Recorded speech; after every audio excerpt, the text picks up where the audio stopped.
Nous allons à présent, Johanna, remonter le temps. Oui, avec Mathilde. Mathilde, bonjour, chaque jour avec vous.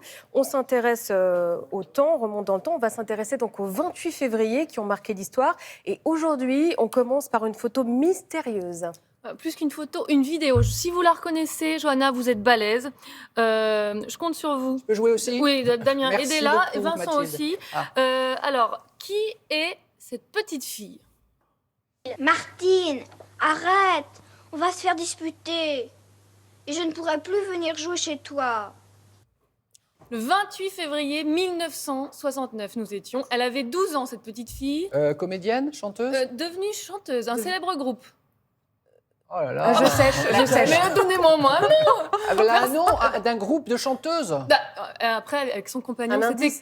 Catherine non. Ringer. Oh là là, j'aurais jamais Catherine reconnu. Ringer. Non, j'aurais pas Je vous avais dit. En même temps, vous avez dit qu'il fallait qu'on soit balèze pour c'était trouver, une donc on pépite. n'était pas balèze. Oui, Donc voilà. là, voilà, Catherine Ringer, ouais, non, qui jouait impossible. dans le film Les Deux Coquines, la chanteuse qui fête aujourd'hui ses 65 ans.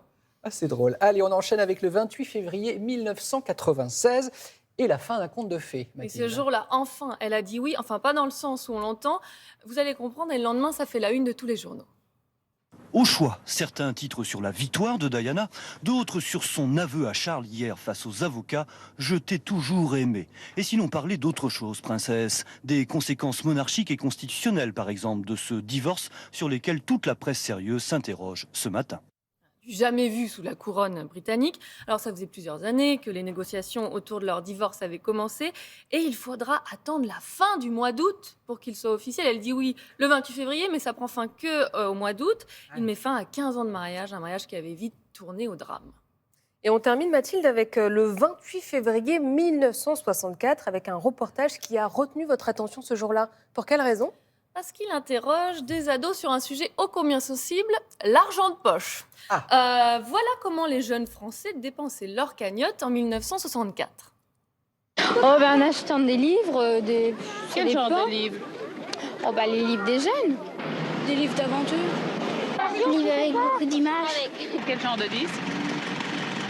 Du jazz, et des disques de Claude François, de Sheila, Elvis Presley, les chaussettes noires. Des disques de Johnny Hallyday, de Sheila. J'achète des bonbons puis des livres. Voilà, des bonbons puis des livres, des livres et des disques, des idoles de l'époque. Bon, en 64, Damien, vous n'étiez pas né, je sais. Pas tout à fait. Non, pas c'est bon. encore.